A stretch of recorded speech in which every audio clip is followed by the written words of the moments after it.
श्रवण कर रहे हैं, पर भागवत की कथाओं से हमें क्या शिक्षा लेनी चाहिए वो हमारे जीवन में उतरना चाहिए। भागवत कथा हमें क्या सिखा रही है कि हमें अपने परिवार के साथ, अपने सगे संबंधियों के साथ किस तरह से व्यवहार करना चाहिए। इसीलिए घर का वातावरण बनाने के लिए हम सब एक साथ रहे और अपने जितना भी हमारा जीवन बचा हुआ है 10, 20, 50 वर्ष का, उसमें हम अपने बच्चों को संस्कार दें और संगठित रहे। कुलवंतवत्सल भगवान की।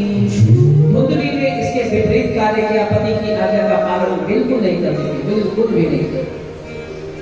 और धन की कोई कमी नहीं थी, किंतु देखो जरा पूर्व जन्मों के कर्म ऐसे थे कि संतान ही नहीं हुई। आत्मदेव बड़े बल्कि हुए, बड़े बड़े उपाय किए आत्मदेव जी ने, तो सब विफल हो गए।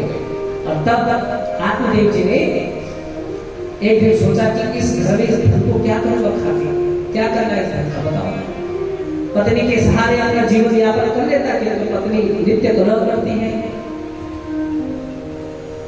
एक दास तुझो दुखा ग्रहं त्यक्त्वा वनं गतः। दुखी होकर आत्मदेव जी ने घर छोड़ दिया और एक जगह पर आत्महत्या करने वाले थे। उसी समय एक महात्मा वहां से, दिव्य चमत्कारी संत वहां से निकल रहे थे।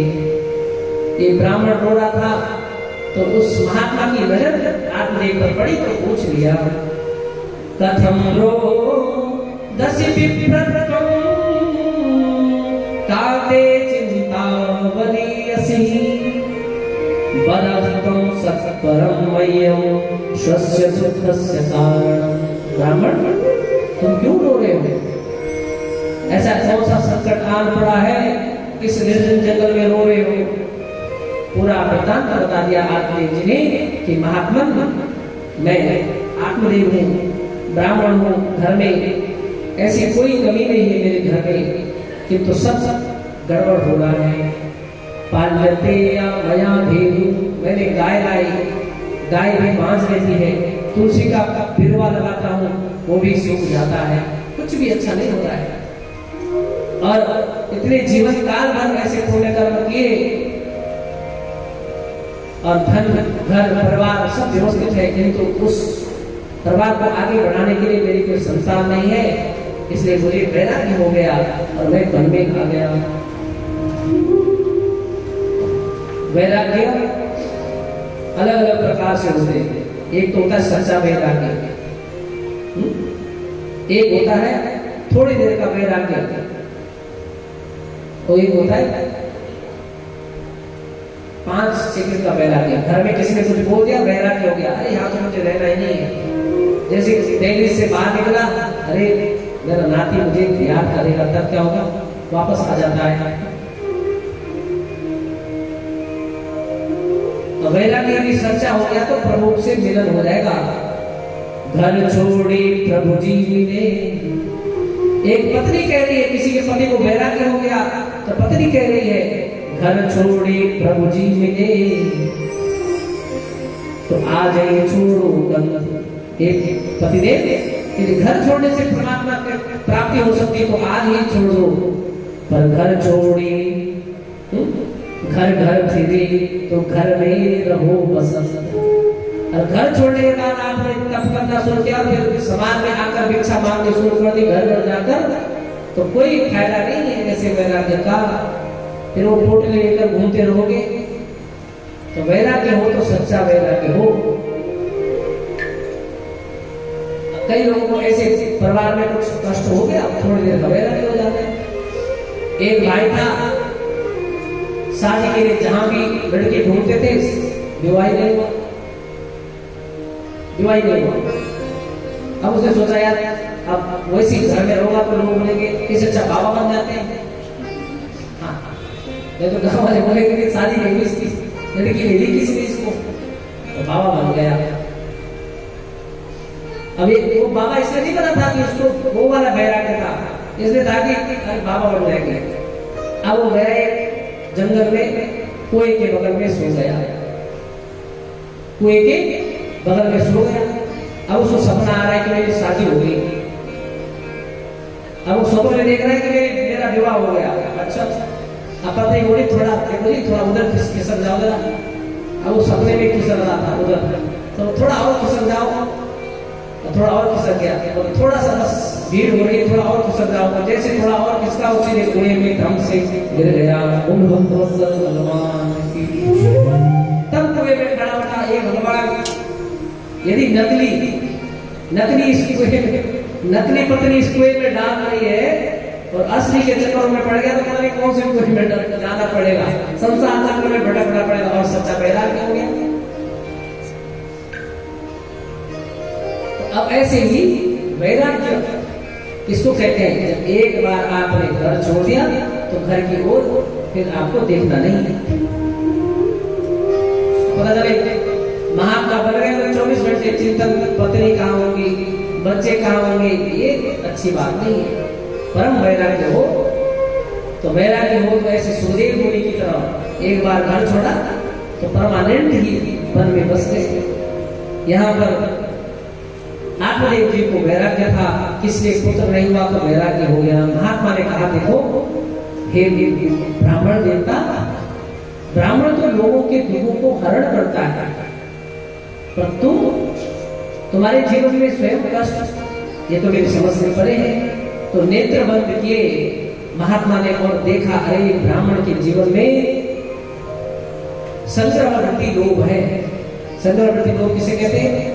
जो मिले सब मुझे मिले, इसको कहते हैं संग्रहवृत्ति लोभ। जो हो सब मेरा हो, इसको कहते हैं संग्रहवृत्ति लोभ। ये भी मुझे मिले, वो भी मुझे मिले, ये भी मुझे मिले, इसको कहते हैं संग्रहवृत्ति लोभ। और वो सब मिलने के बाद यदि ब्राह्मण अपने घर में सत्कर्म नहीं कर रहा है तो सारे ग्रह नक्षत्र सब पंडित जी के कोपे में नाचते हैं, बच्चों में नाचने लगेंगे। धन बचाना सरल नहीं है, दान मिलता है उसको बचाना सरल नहीं है। इसे पूर्व जन्म देखा तो बोला, और ये जन्म में देख लिया। महात्मा समझ गए कि ब्राह्मण सिर्फ मुट्ठी भरता है और अपने घर में कोई सत्संग नहीं कर रहा। फिर क्या हुआ? इसलिए फिर नेत्र बंद किए और ब्राह्मण ने कहा हे भगवान, इस जन्म क्या आगे के 7 जन्म तक एक ब्राह्मण अपना बिगाड़ चुका है। अरे इसी जन्म में नहीं इसी संतान होगी, आगे के 7 जन्मों तक किसी कोई संतान नहीं है। ये आत्मा जी महात्मा जी ने नेत्र बंद करके देख लिया और कह दिया देखो, सप्त जन्मा बधितव पुत्रो नहीं वचन। आपने इस जन्म में क्या मैंने देख लिया कि तुम्हारे आगे के जन्मों में भी कोई संतान के योग नहीं, तुम कैसे कर्म करके आए। अब तो बड़ा और दुखी हो गया। उसने कहा महात्मन, यदि तुम मेरे पूर्व जन्मों को देख सकते हो, आगे के जन्मों को देख सकते हो, तो अब यदि तुमने मेरे जीवन को बदलाने के लिए महात्मा के दर्शन से देवताओं की लिखी हुई बातें मिट सकती है, तो मेरे भाग्य में जो पुत्र न होने का सुख है उसको सुख में परिवर्तित कर दो, अन्यथा तुम्हारे सामने ही प्राण त्याग होगा। क्योंकि जब तुम मेरे जन्म कर्म को देख सकते हो तो तुम साधारण महात्मा नहीं हो। इसलिए मेरे पर ऐसी कृपा करो कि मेरे घर में कोई संतान हो जाए, अन्यथा यदि तुमने यह आशीर्वाद नहीं दिया तो तुम्हारे सामने प्राण त्याग दो। अब यहीं पर आत्मदेव जी से भूल हो गई। क्या भूल हो गई?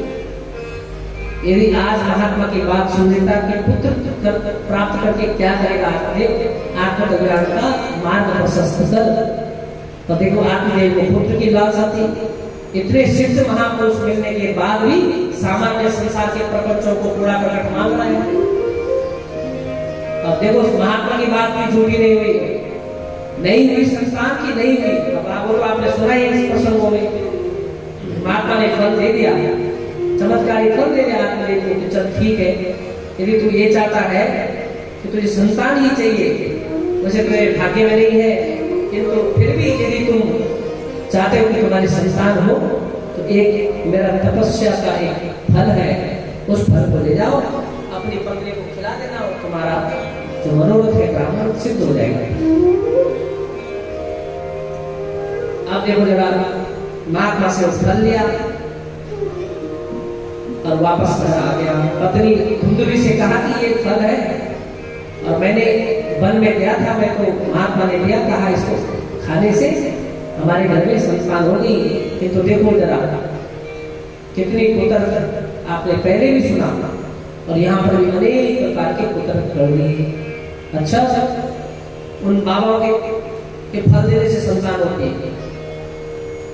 सनातन संस्कृति में एक बड़ी विडंबना है। मैंने पिछली कथा में बोला था अभी लक्ष्मी नारायण धाम में, हमारे यहाँ हमारे धर्म में एक नेगेटिव पॉइंट पता क्या है?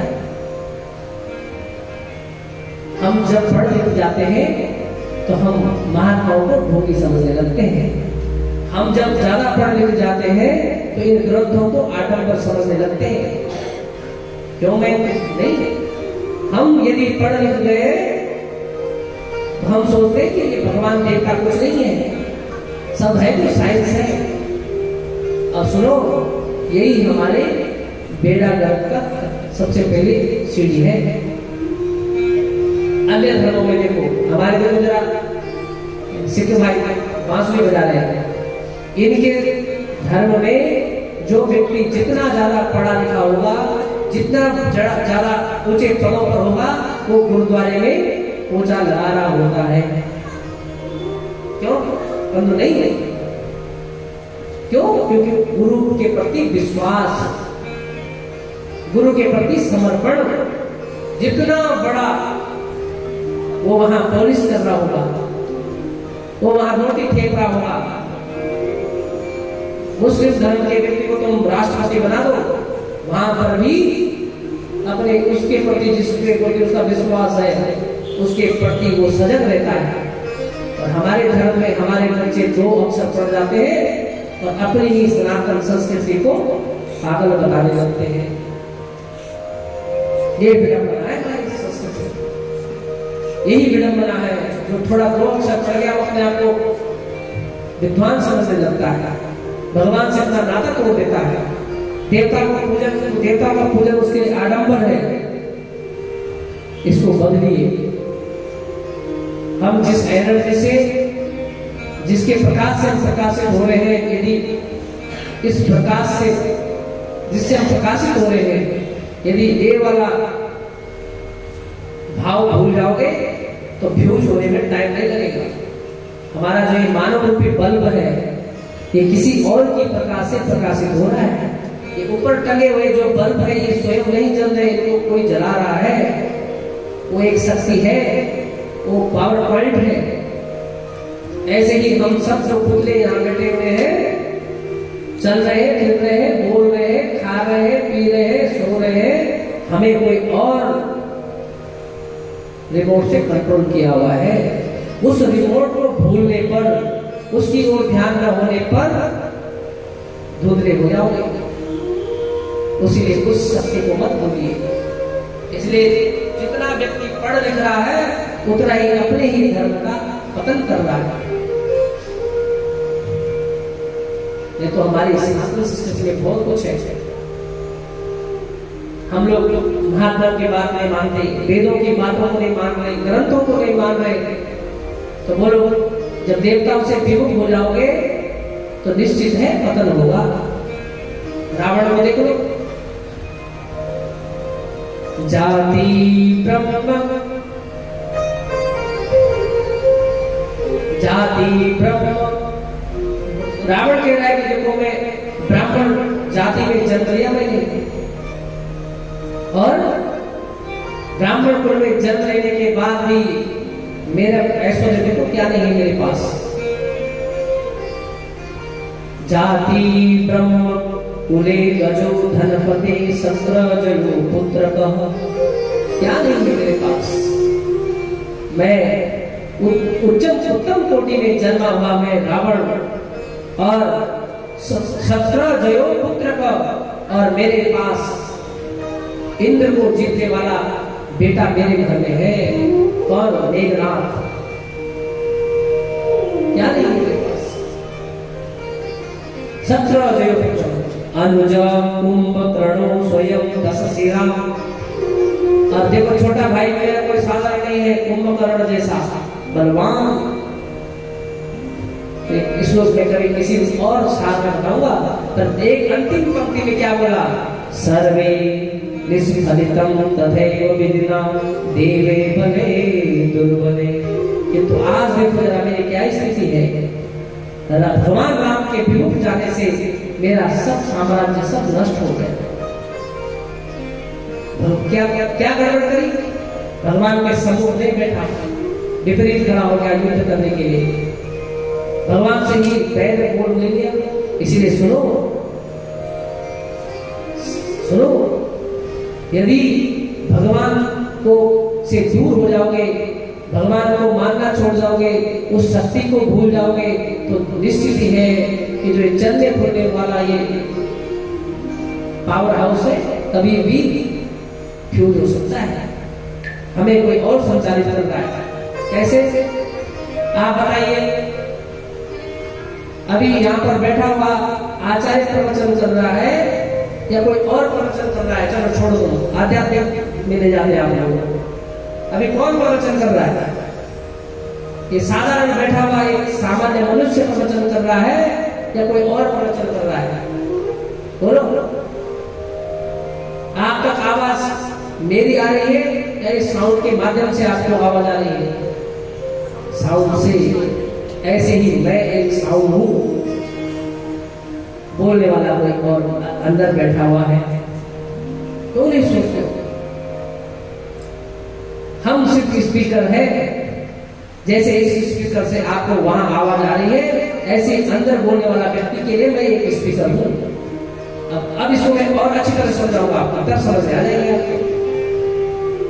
हमें कोई और संचालित करता है, हम स्वयं संचालित नहीं है। कौन संचालित करता है, देखो जैसे किसी के पिता की मृत्यु होती है, बेटा के भार था, बेटा रोते हुए आता है और उस पिता के सामने क्या कह रहा होता है, पिताजी तुम मुझे छोड़कर चले गए, 2 शब्द में मैं तुमसे नहीं सुन पाया, तुम कहां चले गए। अब बताओ तो किस पिता की बात कर रहा है। यदि उसका पिता वहीं पर बैठा हुआ है, वहीं पर लेटा हुआ है, तो उस पिता को ये बोलने की आवश्यकता है कि पिताजी तुमसे मैं मिल नहीं पाया, तुम कहां चले गए, मैं तुमसे कुछ बोल क्यों नहीं पाया। अरे भाई तेरे पिताजी वहीं पर है, क्यों तेरे पिता अभी भी वहीं पर है, तो किससे बात कर रहा है। आए समझ में, जिन लोगों को समझ में आया हाथ खड़े करना जरा, बस 5 लोगों के सब करो, सबके समझ में आ रहा है, सर्वा क्यों रहे हो। यदि हमारा वास्तविक पिता वही है तो तुमने अपने पिता को आग क्यों लगाई, बोलो, इस प्रश्न का जवाब दो, बोलो। यदि तुम वास्तविक उस पिता से प्रेम कर रहे थे जो तुम्हारे पास अभी भी है, तो तुमने उसको आग क्यों लगाई। जानते हैं कि जो वास्तविक पिता था वो अब निकल चुका है, अनंत की यात्रा पर, वो सिर्फ डमी है। ऐसे ही गहरी बात बता रहा हूं आप लोगों को, हम किसी और से संचालित हो रहे हैं, प्रवचन करने वाला व्यक्ति कोई और है। हम उस ईश्वर को भूल जाते जो हमें चला रहा है। ये हमारी सनातन की संस्कृति हमें सिखाती है कि हमें उस जिन तरंगों से हम तरंगित हो रहे हैं, जिस अंशी से हम अंश चल फिर रहे हैं, उस अंशी को क्यों भूल रहे हो। उसको भूलोगे तो निश्चित ही ये जो डमी है ये कुछ ही दिन चल पाएगी, इसलिए उसको पकड़ के रखो। बोल भगवत्सल भगवान की जय। इसीलिए हमारी सनातन संस्कृति भगवान पर विश्वास नहीं कर रही है, उनके मंत्रों पर, संत महात्माओं के वचनों पर विश्वास नहीं करती, और अन्य समुदाय के लोग अपने उस ईश्वर पर सजग है, उनका विश्वास है उस पर। इसलिए भटको मत। यहाँ पर महात्मा ने फल दिया, किंतु महात्मा के दिए हुए फल पर धुंधली ने विश्वास नहीं किया। ज्यादा पढ़ी लिखी लिख रहे हैं, सुंदरी शुक्रोद्भवा, इस जो धुंधली का कुल इत्यादि जो है ये सब अच्छा था, पर एक ही नेगेटिव पॉइंट था कि पुत्र। इसलिए रावण के पास सब कुछ होने के बाद सब निष्फल हो गया, क्योंकि भगवान के विपरीत खड़ा हो गया। तो भगवान से ज्यादा दूर रहोगे, भगवान को मानना छोड़ दोगे, तो एक समय ऐसे आएगा कि सब कुछ तहस नहस हो जाएगा रावण की तरफ। इसलिए भगवान से जुड़े रहो, उस शक्ति को समझो। मंदिर में आते हो तो किसी को ऑर्डर मत दो, यहाँ पे ये चीज गलत है, गलत दिख रही है तो स्वयं करो, वो सेवा है। और जितना अपना जीवन सत्संग में, देवालयों में, अच्छी संगति में खपाओगे, उतने चमकता रहेगा ये बर्तन। हाँ, इस शरीर को चमकाना है तो आपको अपने शरीर को चमकाने के लिए देवालय में, सत्संग में अपने शरीर को चमकाते रहना पड़ेगा। फिर इसमें कोई भी भाग की वस्तु नहीं लगेगी, सिर्फ परमात्मा की भक्ति होगी। और अंतिम में जब पिक्चर का जब भी एंड होगा वो बहुत सुखद होगा। बोल भगवान की अनेक तर्क किए उस फल पर धुंधली ने, यदि मैंने ये खा भी लिया, महात्मा की बात सच भी हो गई, तो ऐसा ना हो कि मेरे पेट में गर्भ रह गया और यदि गर्भ में मेरे पेट में ठहर गया तो देवा घाटी बजे गावे पलाए गड़बड़ी कदम। गांव में यदि कभी आग लग गई तो सब तो भाग जाएंगे, मैं उस पेट को लेकर कहीं भाग भी नहीं पाऊंगी। कुछ खाने का मन करेगा तो फिर वो भी नहीं खा पाऊंगी। अनेक प्रकार के कुतर्क। और फिर यदि वो मेरा बेटा यदि 12 वर्ष तक सुखदेव की तरह गर्भ में रह गया तो तब तो 12 वर्ष तक मुझे कितने संकट भोगने पड़ेंगे। और एवं कुतर्क योगेन तत्फलम नैव भक्षितम। अनेक प्रकार के कुतर्क के उस फल पर और उस फल को खाया नहीं। आंकड़े जी को देकर चले गए, उतरे गए, धुंधली की बहन आई और बोले तो क्यों चिंता में बैठी हुई? बोले तेरे जीजा से ये फल लाए महात्मा का, और कह रहे थे कि इसको खाने से घर में संतान हो जाएगी। ऐसे कभी होता है बहन? बोले बिल्कुल नहीं होता, ये सब ढोंग पाखंड पर विश्वास मत क्या कर। अब क्या किया जाए? तो देखो क्या उपाय बता रही है हमारे। एक और आपको बता देता हूँ, यदि अपने परिवार को, अपने आप को अच्छी तरह से अपना जीवन यापन करना है तो आपकी सहेली अच्छी होनी चाहिए। गलत संगति कर ली तो आपके जीता जागता अच्छा खासा घर भी उजाड़ देगी 2 मिनट में। इसलिए अपना मित्र, पुरुष के लिए भी अपना मित्र ऐसा हो जो आपको अच्छी शिक्षा दे रहा हो। संगति यदि गड़बड़ हो गई तो सब खराब कर देगा। जो कूड़ा करकट नहीं भी भरना होगा मन में वो भी भर देगा। अच्छा इसलिए मित्र नहीं मिला तो। इसीलिए देखो इस बहन ने कहा ये सब पाखंड है, फल खाने से कभी बहन कभी कुछ नहीं होता। एक काम कर, मेरा 6-7 संतानें तो मेरे पहले भी हो रखी है, एक मेरे पेट में है। ऐसा कर, तेरे पास धन की कोई कमी नहीं है और वो धन तो मुझे दे देना, और इस धन के वो धन मुझे दे देना। जो बच्चा जब होगा तब तक अपने पेट में कपड़े बांधते रह, आडंबर करते रह, और 10वें महीने में जब मेरा बेटा होगा या बेटी होगी वो मैं रात को तेरे पास पहुंचा दूंगी। और आत्मदेव जी भोले आदमी है, उनको बोल देना सुबह कि हमारे घर में संतान होगी। कब 2 डिफरेंट हो गए कोई पता ही नहीं चला। और वहीं पर यदि सखी अपनी बहन यदि सन्मार्गी होती, प्रभु भक्त होती तो बोलती बहन यदि महात्मा ने फल दिया तो खा ले तो संत का प्रसाद बन जाता।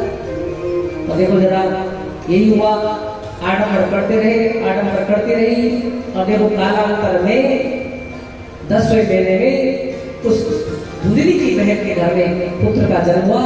रात्रि काल में आई और चुपके से इसको छोड़ के चली गई। धुंधली ने कहा आत्मदेव जी को देखो संत का प्रसाद फलीभूत हो गया, मेरे घर में संतान हो गई। आत्मदेव जी बड़े प्रसन्न हुए, मुक्त हर्ष से बड़ा उत्सव मनाया। और बहन ने जाते समय कहा था कि देखो जो ये फल दिया है ना इसका भी परीक्षण कर लो। तो क्या कहना है? बोले इस फल को गाय को दे। इधर आत्मदेव जी की संतान हुई। आत्मदेव जी की जो कहाँ थी वो तो खरीदने लाया हुआ एक पुतला था, खरीदा हुआ एक माल था। जो घर में आत्मदेव जी का ही काल बन गया, वो ऐसा माल आया कि आत्मदेव जी का माल ले आए, आत्मदेव जी का काल आया। अब सुनना चाहता किंतु जो फल था वो गाय को दे दिया, और तीसरे महीने में तेरे मां से निर्गते चाख साधेनु सुसुवीरवतम सर्वांग सुंदरम दिव्यम निर्मल कनकम। तीसरे महीने में गाय ने भी एक संतान को जन्म दे दी। संत का प्रसाद था, और वो पुत्र देखो जरा, पूरी आकृति मनुष्य की तरह, सिर्फ गाय के कान उसके गाय की तरह थे, इसलिए उसका नाम बाद में गोकर्ण रखते हैं। आत्मदेव जी बड़े प्रसन्न हुए, पहले एक संतान नहीं थी, आज तो संतानों के दर्शन हो गए, बड़े अपने आप को धन्य समझते हैं आत्मदेव जी। और देखो अब देखो कुछ ही दिनों के पश्चात, कुछ ही महीनों के पश्चात, कुछ ही वर्षों के पश्चात सब फल सामने दिखने लग गए। क्या हुआ? कियत काले तो जातो तरुणो तनया बभू गोकर्ण पंडितो ज्ञानी धुंधुकारी महाफला। अब देखो जरा अंतर, गोकर्ण जी जो गाय से उत्पन्न हुए थे संत के प्रसाद से, वो बड़े ज्ञानी हुए, और जो घूस और रिश्वत से जिस बच्चे को घर में लाए थे वो महादुष्ट निकला। संत का प्रसाद विख्यात और झूठ और रिश्वत से लाया हुआ पुत्र कुख्यात। असल ठीक है ना? आज गोकर्ण जी का मन सत्संग में लगता था, और इसका मन हमेशा क्रूर कर्मों में लगता था। लिख रहे हैं यहाँ पर, हिंसक शस्त्रधारी च दीनांधा प्रपीड़क। जो गर्भ उनकी शहर से कोई बेटे अंधे यदि कोई निकल जाए तो जानबूझकर ये धुंधकारी उनको कुएं में गिरा देता था। जिस बच्चे से इसका की दुश्मनी हो जाए उस बच्चे को पकड़कर कुएं में फेंक देता था। ऐसे उपद्रव मचाने लगा, और जब थोड़ा बड़ा हुआ तो धुंधकारी ने इतने पाप कर्म करने लगे, इतने पाप कर्म करने लग गया कि देखो संगति बिगड़ गई, संगति बिगड़ गई। और देखो हम तब से 3 घंटे से क्या शिक्षा ले रहे हैं इस ग्रंथ से, कि हमें अपने आप को परिवर्तन करना है, सुधारना है। सुधरते ही हम परमात्मा की भक्ति पथ पर लग जाएंगे। अब देखो इसमें क्या गड़बड़ कर दी, संगति अच्छी नहीं थी,